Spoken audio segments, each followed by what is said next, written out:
Are you thinking about attending some open houses or buying a new build? These opportunities can be super exciting, but they also come with a unique challenge and hidden details that you need to know. In this video, I'm going to guide you through what to expect at open houses and the pros and cons of new builds, and tips and tricks to make the right decision. What's up, everyone? My name is Jack Bouvier with the Bouvier Real Estate Group here at eXp Realty, helping buyers and sellers and investors just like you every single day navigate this dynamic Saskatoon real estate market. If you have any questions about anything, and if you have anything that I can help you out with, please reach out to me. My contact details are in the description below. I'd be happy to connect with you. So what can you expect at open houses? Well, you're going to be evaluating the property. Sometimes pictures don't necessarily do it justice, and you're going to want to see all the ins and outs of the property. Look at the flooring, look at the roof, look at the mechanical, look at the foundation, the windows, everything top to bottom, so you know exactly what condition everything is in. Look beyond the staging, because lots of times the staging does deceive the features of the house. It tries to sometimes hide certain things. If there's a big rug over an area of the flooring, you're going to want to question whether they're hiding anything or not. Some certain things that you can check for are water stains in the ceiling, if there's any previous water damage, cracks in the wall, cracks in the foundation, old metal and wood windows, and the dates on your water heater and your furnace. Next is you're going to be wanting to ask questions. Ask the listing agent the age of the roof and the HVAC system, the water heater, and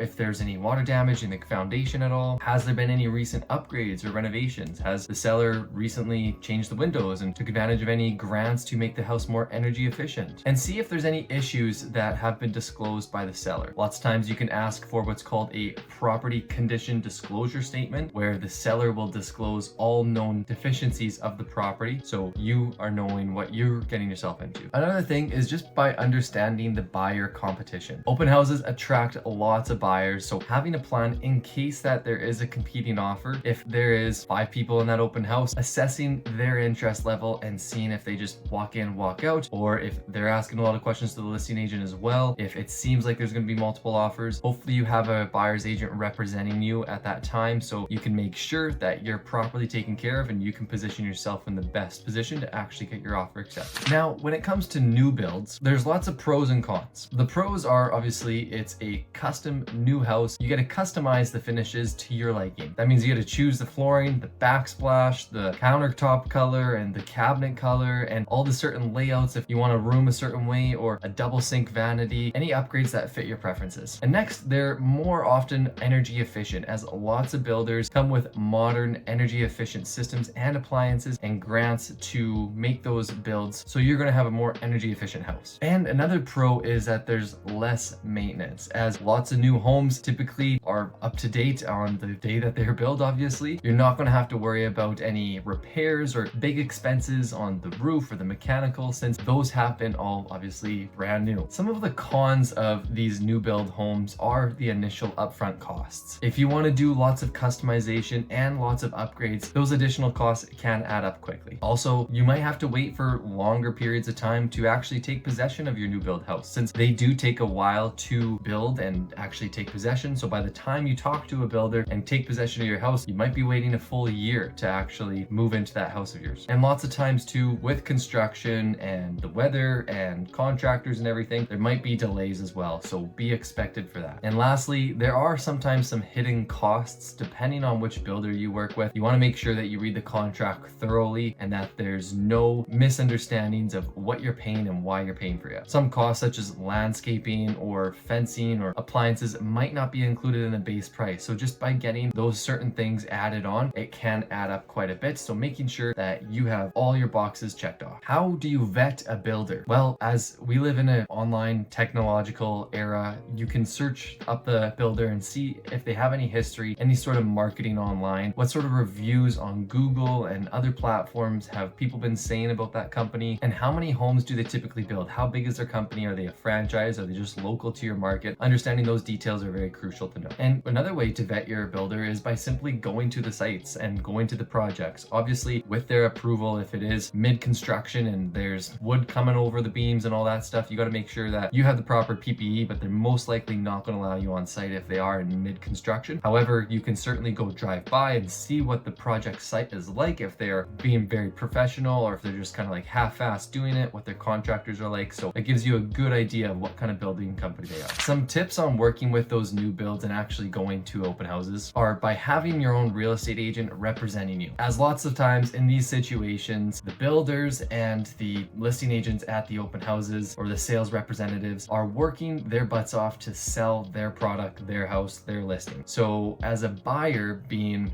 not always naive, but being sometimes not aware of all the known facts and logistics and details, and by working with the person who's trying to sell you, essentially, you sometimes got to be careful about that because they might not tell you all the known facts that you want to hear. So by having a real estate agent representing your interests, making sure that you're protected and making sure that they guide you through the process and tell you all the details, that's going to help protect you, make sure that you're not overpaying on any hidden costs or buying a property that has any deficiencies or an area that's bound to bust. A second thing is to get pre-approved for a mortgage. As many times that I've said before, it's absolutely essential to know what your budget is and know what sort of financial position that you're in order to actually go out there and purchase a property. Also, by having this pre-approval, you're showing the sellers and the builders that you're serious, you got your financing in order, and everything's good to go. And for them, they are going to be at ease because they know that they're working with a serious buyer who's got their financings approved. Another tip is just simply knowing what to look for. At open houses, you want to be focusing on the layout, the flow, does it suit your lifestyle and your family and your needs? Also, what are the potential renovation costs going to be if you had to renovate any certain areas? Knowing exactly what sort of deficiency there are, looking at the flooring, looking at the doors, looking at the final touches of the house. Has it been well built and well kept? And is there any problems that are underlying that you need to know about? And as for new builds, ask about some of the warranty coverage. Ask what's all included in that base price, what sort of future developments are going to be happening in the area, as well as what sort of timeline can you expect to actually take possession of your new home. This goes back to my last point, is understanding the fine print. Especially for new builds, review over the contract thoroughly, since they're going to have their completion timelines in there. They're also going to have their additional fees, such as their taxes, upgrades, baseline models, and as well any of the condo fees and any potential future builds they're going to all know about. So understanding these fine print details is crucial. Some mistakes that you want to avoid is simply just skipping the inspection, as lots of times, even with new builds, a home inspection is essential to catch construction flaws. Not everyone's perfect, and yes, they're a new building company. However, they still make mistakes, and it's always good to double check. Especially at open houses, you're going to want to know exactly all the ins and outs of the property, making sure that it's well insulated, there hasn't been any damage, and that way you know exactly what you're buying. Another big mistake I often see people take is just overlooking some of those hidden costs. Even if you're working with the listing agent, sometimes they might be charging you the fee, potentially not. However, even with new builds, there's lots of upgrades that you can take to get the actual final house that you're looking for. So knowing